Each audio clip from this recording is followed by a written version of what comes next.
Então, a Tayane tem 34 anos.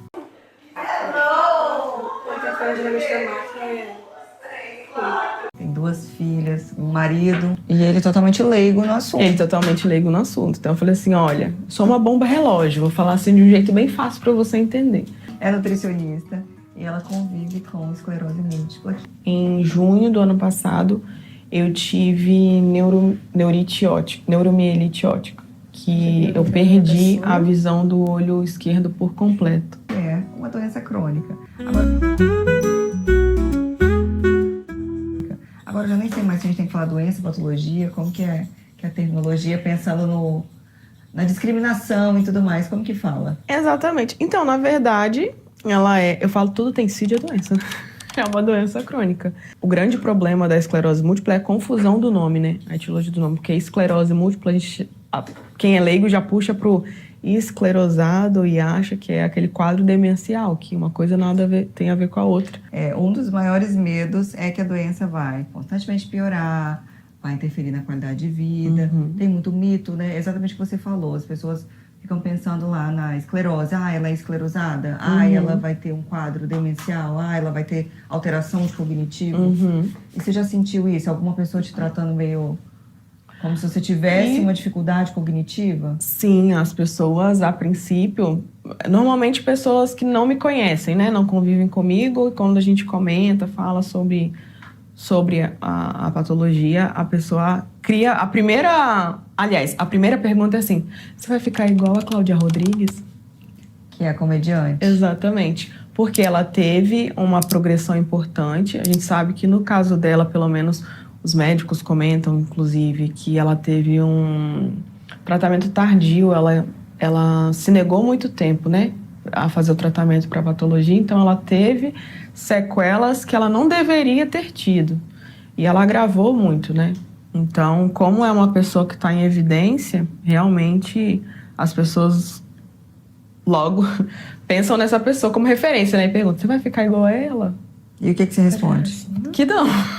Que não. Eu explico que cada caso é um caso, não é uma regra. Apesar de ser uma doença neurodegenerativa, não existe um padrão, né, de evolução da doença. A gente não tem cura, obviamente, mas a gente faz uso de medicação para que não tenha novos quadros agudos, que a gente chama de surto. A gente falou que tem que mudar esse nome, porque o surto é um nome forte também, né? Porque a gente lembra logo do surtado. É uma crise, exatamente. E como foi que você descobriu? Então, eu, na verdade, depois do diagnóstico e investigação, eu fui descobrir que meu primeiro surto foi em 2008, na faculdade. Eu tive visão dupla, né, diplopia, e na época procurei um neurologista que realizou um exame de imagem, só que ele realizou tomografia. Na tomo, a gente não vê o que a gente precisava ver. Então ele interpretou que eu tive uma paralisia do nervo óptico que estava levando ali aquela diplopia. Aí você via duplo mesmo? Assim? Via duplo mesmo, literalmente. Muito duplo. tempo você ficou vendo? Fiquei 15 dias vendo duplo. Não conseguia fazer nada, né? Tapava um olho pra fazer. Eu tapava um olho e eu via um só. E do nada passou? Passou, porque o meu caso, a minha esclerose múltipla, a gente chama de remitente e recorrente, onde os sintomas, né, eles podem passar de forma espontânea ou não. Neste caso específico, passou de forma espontânea. Aí em 2014, eu comecei a ter dormência de pontinho de dedo, aí foi evoluindo para palma de mão e comecei a investigar, porque eu vi que alguma coisa não estava normal. E como grande parte, né, das patologias, às vezes o médico que acompanha, ele não olha para um paciente jovem, eu com 24 anos, vai pensar em doença neurológica? Não. Eu fui investigar compressão medular, eu fui investigar deficiência de B12, eu fui investigar labirintite, investigar várias coisas, até que, por acaso, eu falo que foi literalmente por acaso. Eu estava no pronto-socorro, a médica pediu uma nova tomografia e o plano não autorizou, negou. E aí ela foi pro horário de almoço dela. Nisso que eu estava sentada, eu já estava há muito tempo no pronto-socorro. E eu estava num pronto-socorro que tem neurologia 24 horas. Um dos neuros que eu estava atendendo, ele me viu lá há muito tempo e muito simpático. Ele falou assim, o que você está esperando? Aí eu falei assim, não, doutor, eu tô passando com a clínica geral. Eu não tô passando neurologia, não. Aí ele falou, o que você tem? Aí eu falei, ele falou assim, vamos fazer o seguinte, ela vai demorar um pouco a retornar, qualquer coisa eu te libero. Ele mandou eu entrar, eu contei toda a história, ele falou assim, olha, esse pedido de tomografia que a médica te deu, você rasgue, jogue fora, faça o que você achar melhor, mas você precisa de uma ressonância magnética, que inclusive o plano não vai autorizar, porque ele é mais caro do que a tomografia. E você vai falar o que eu vou te falar lá na recepção. Você vai falar assim, doutor falou que se vocês não liberarem, ele tá me internando e vocês vão ser obrigados a liberar. Pode falar assim mesmo, porque eles vão liberar. Aí eu falei assim, tá lá, tadinho, tá achando que aqui na fila do pão que eu vou falar, eles vão aceitar. E foi dito e feito. Liberaram o exame, eu fiz lá mesmo, tinha, né, como realizar a imagem, eu fiz a ressonância magnética, ele tinha pedido a princípio de crânio, eu fiz a ressonância de crânio e virou plantão, 19 horas virou plantão. Aí eu falei, me lasquei, né, virou plantão, vou ter que contar a história tudo de novo. Aí cheguei para mostrar o exame, era o doutor César, que já estava lá, também neurologista excelente, doutor César Rafim. Aí ele riu e já falou bem assim, olha, o doutor Fernando Furtado foi embora porque virou o plantão dele, mas ele escreveu tudo aqui, ó. Aí ele pegou o receituário, desdobrou, ele escreveu o manual, tudo que ele achava que era pro doutor César. Aí o doutor César olhou e falou assim, olha, realmente a gente viu que tem algumas lesões, né, em cérebro e cerebelo. E, inclusive, o médico da imagem achou sugestivo que possa ter em cervical, então a gente vai precisar fazer todo o neuroeixo. Só que como você fez contraste, a gente não pode fazer seguido. E você vai ter que passar por uma série de exames, que se a gente fizer fora do hospital, o plano vai demorar demais para ficar liberando esses exames. E se você tiver internado, a gente vai conseguir fazer tudo na sequência. E aí eu internei, fiquei 5 dias só fazendo exame, sem medicar nem nada, só fazendo exame. E depois que fechou o último, assim, o último critério que seria o necessário para iniciar a pulsoterapia, que é o que a gente faz na fase aguda, ele iniciou, eu fiz 5 dias de pulsoterapia. Mas logo que eu tive diagnóstico, eu fiquei muito preocupada, né? Na verdade, acho que a palavra é preocupação. Não diria assustada, mas preocupada. De como, obviamente eu sabia o que era a doença, mas não tinha nunca estudado a fundo, saber como que era a evolução do curso natural da doença. E você já estava com seu marido? Já, a gente estava desde 2012. Então, eu fiz todo esse procedimento sozinha. Eu internei sozinha. Eu só liguei para ele e falei assim, vou precisar internar e preciso que você traga roupa para mim, porque eu ia evadir, né? Eu ia falar assim, vou em casa, me tomar banho, trocar uma roupa, botar a roupa e vim. Só que aí as meninas da recepção falaram assim, ele tá muito cheio. Se você evadir, pode ser que você vai perder a vaga. Então eu falei com ele que ele só ia chegar à noite. Aí eu falei com ele, teve um problema, a gente vai investigar. Não é uma coisa simples, que nem, né, os médicos estavam imaginando. Como eu falei, uma B12 baixa, uma compressão medular, alguma coisa assim. É uma doença mais séria e eu vou precisar investigar. Mas também não apavorei muito ele, não. Nem ele, nem minha mãe. E ele totalmente leigo no assunto. Ele totalmente leigo no assunto. Então eu falei assim, olha, sou uma bomba relógio. Vou falar assim de um jeito bem fácil para você entender. Eu sou uma bomba relógio, eu não sei o que pode acontecer. Eu não sei como eu vou estar daqui a 5 anos, 10 anos, 20 anos. E você não tem que vir junto comigo nisso. E eu acho que é melhor que seja agora do que depois. Mas ele optou, né? Ele falou assim, se a gente não for ficar junto, provavelmente vai ser por outro motivo. Não vai ser por esse. E o que você já passou na vida que você achou que foi o mais pesado referente à patologia? Em junho do ano passado, eu tive neuromielite óptica, que eu perdi a visão do olho esquerdo por completo. E a incerteza é sempre grande, né? Quando a gente fala de lesão neurológica, você nunca tem a garantia de que você vai conseguir recuperar 100%. E aí, foi a primeira vez que eu fiquei tanto tempo depois das meninas internadas. Foram quantos dias? Foram 10 dias que eu fiquei internada. E eu recuperei... Eu não vou falar que eu recuperei 100% da visão, porque depois a gente teve que acompanhar com um oftalmologista e ele fez campimetria e tomografia. E eu perdi um pouco de campo visual. É como se eu tivesse perdido um pouquinho lateralizada, assim, da visão periférica. Ficou um pouquinho comprometida, mas nada que tirasse minha funcionalidade, graças a Deus. E você consegue identificar o que é que faz agudizar? Então, não existe uma regra, mas existem uns fatores que são meio que determinantes.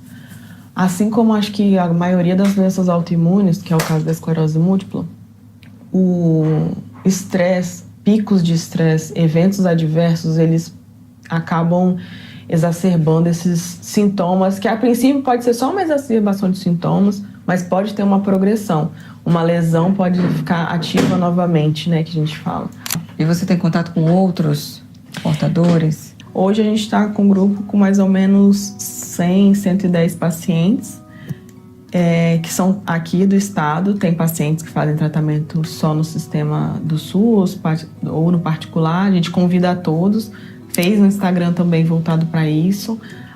Eu fui convidada pela Tribuna para falar um pouquinho sobre esclerose múltipla, explicar, né, o que são os sintomas, o que é a doença. O Hospital das Clínicas, a UCAM, ela é referência para esclerose múltipla. Nesse grupo específico do WhatsApp, a gente fala que é um grupo de apoio. E é muito bom você sentir que tem outras pessoas que passam pelas mesmas coisas que você. O gran finale.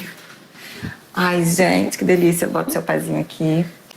Vamos ver o que o povo fala sobre esclerose múltipla. Tá pronta, amiga? Vamos lá. Doenças crônicas são frequentemente psicossomáticas. Você acha que você criou a sua doença?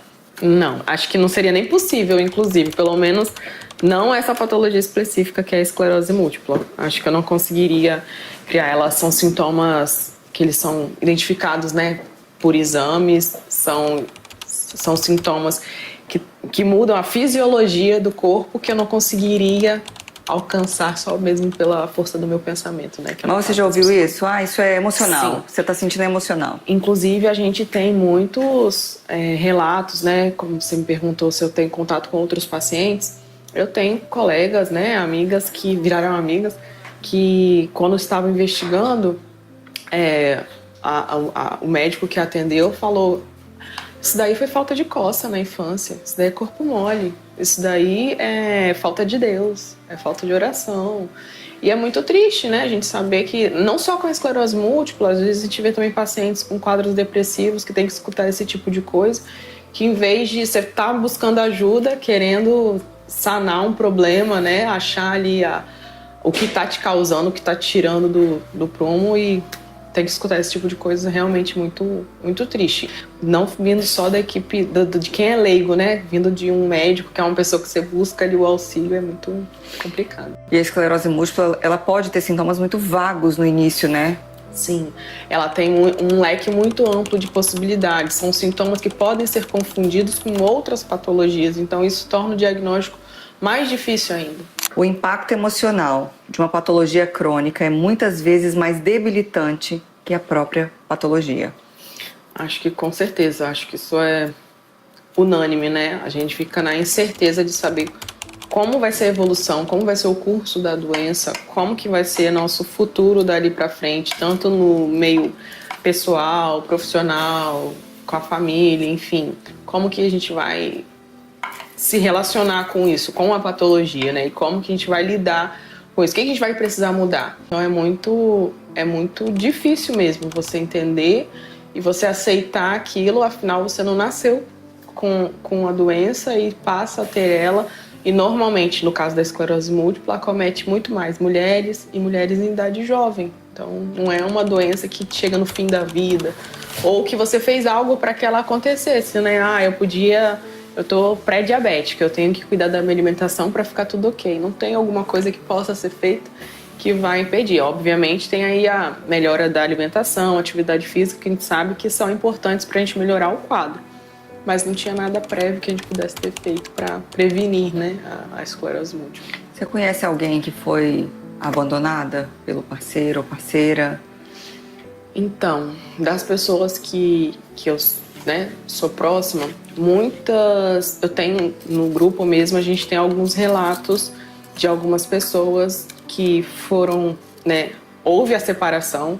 Obviamente a gente não se aprofunda muito, porque não é intuito do grupo, então a gente não sabe se foi exclusivamente a esclerose múltipla, porque a pessoa achou que a carga ficou pesada demais, ou se outros motivos que levaram, mas tinham pessoas que eram casadas, hoje não estão mais, ou pessoas que tinham a família e hoje moram sozinha e têm muita dificuldade, principalmente as pessoas que moram no interior. A indústria farmacêutica explora as pessoas com patologias crônicas. No caso da esclerose múltipla, a gente tem visto muito progresso. Muitas medicações sendo lançadas e sendo estudadas a todos os dias. Eu digo porque quando eu tive o diagnóstico lá em 2014, a gente tinha, se eu não me engano, eram 3 medicações disponíveis. E caríssimas. Caríssimas. Hoje a gente tem em torno de 10. Continuam caras. Mas graças a Deus, o SUS fornece grande parte dessas medicações e outras estão no rol da ANS e os planos de saúde fornecem também. Tem que entrar com mandato judicial para conseguir? No meu caso, eu não precisei judicializar, porque eu fiz o uso da Talizumab, que está ali nas medicações listadas, né, pelo SUS. Tive um surto, então entendeu-se que foi falha terapêutica. Aí quando eu fui para o plano, não houve negativa depois de eu ter esse surto, né? Eles já me forneceram a medicação. Mas algumas pessoas, e é comum, elas terem que judicializar, sim, para poder conseguir a medicação. A mídia romantiza a luta contra patologias crônicas.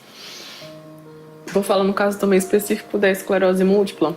A gente teve, não tão recente assim, mas há pouco tempo atrás, não sei se as pessoas vão se recordar, que a gente teve o caso de uma novela que um dos protagonistas tinha esclerose múltipla. Mas ele tinha uns episódios muito agudos, ele desmaiava do nada, apagava, que são coisas que não acontecem normalmente com o paciente com esclerose múltipla.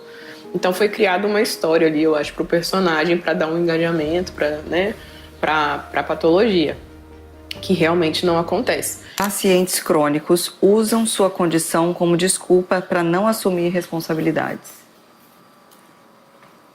Eu acho que isso diz mais da índole do paciente. Vou dizer que nunca aconteça? Obviamente que não. Acho que pode... Sabe que lá em casa acontece isso. Né? Por quê? O Martim tem 7 anos. O Martim é autista. Eu tenho um filho autista de 7 anos. E o Martim, ele tem um grau de autismo levíssimo. Ele tem alguns traços mais característicos, mas ele foi fechado o diagnóstico, né?